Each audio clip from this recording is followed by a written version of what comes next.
My name is Jillian Edelstein, and I will be exhibiting my photographs at the North Cornwall Book Festival, which is very exciting prospect.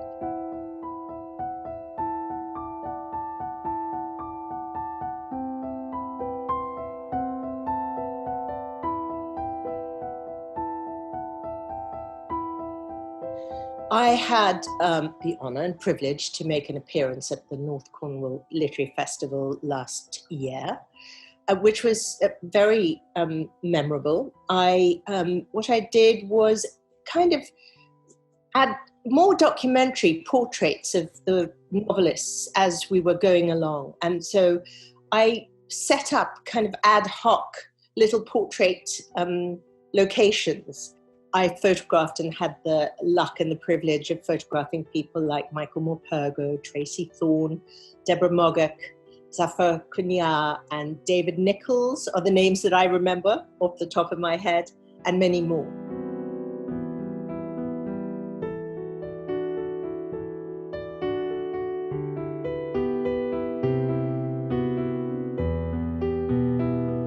I think that lockdown has been an extraordinary time.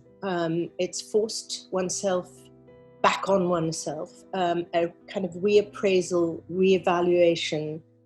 I've been doing some surprising things, and it's mainly been probably because I've been foraging around in my archive, and because I'm spending an unusual amount of time with my children. I'm inspired by my children, and that is Gabriel for a start. Fine lad. What I'll miss after lockdown is making Behind the Colorama, the series that I conceived with Gabriel, who's been my editor.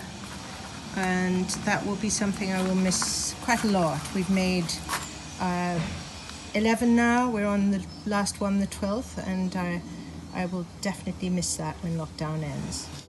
And I've also been working on finishing my feature documentary, which I've had a lot of. It was a very exciting time that was about to happen, and a lot of things that were stopped because of lockdown. I suppose, you could just go into the negativity of that, but or just literally kind of turn it around and think, I'm going to do something positive. Another thing that I've been working on is my book, and it's called Here and There, The Search for Great Aunt Minna. And it's a story about a lost branch of the family. And I discovered that when I was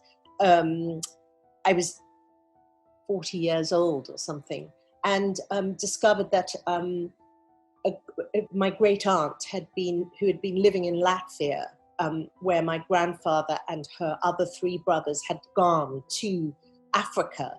She had been left looking after my great grandparents, and they'd been kicked out of the village that they lived in and ended up looking for a new home. And she never ever saw her brothers ever again. And I ended up, because of that, visiting Latvia, Ukraine. It took me on quite a journey. And this book is being crowdfunded on Unbound Publishers.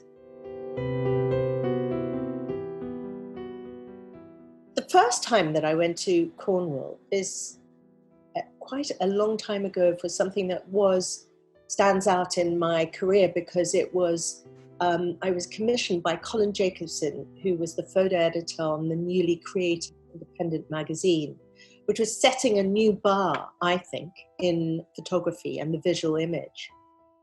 And I have a feeling that I came up with the idea of photographing surfers on Newquay Beach.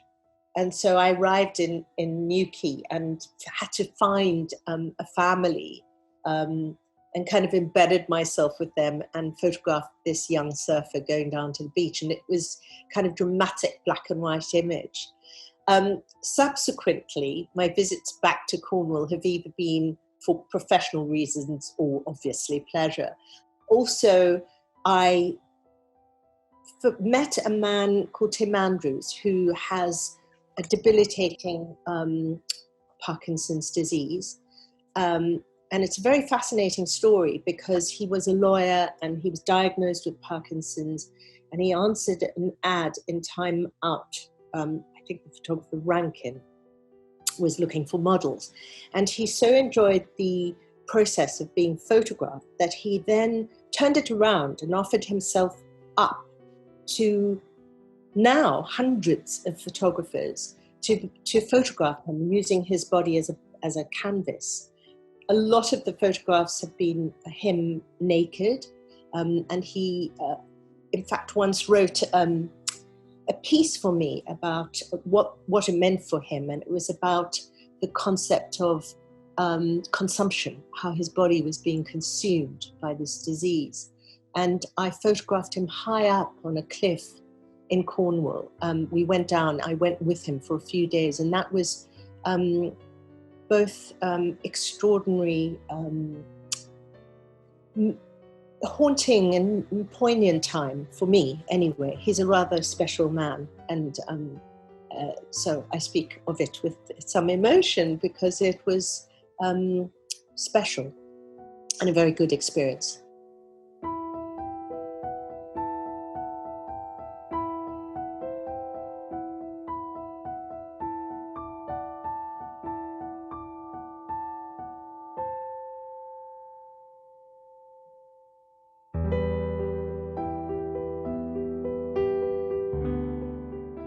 I will see you at North Cornwall Book Festival.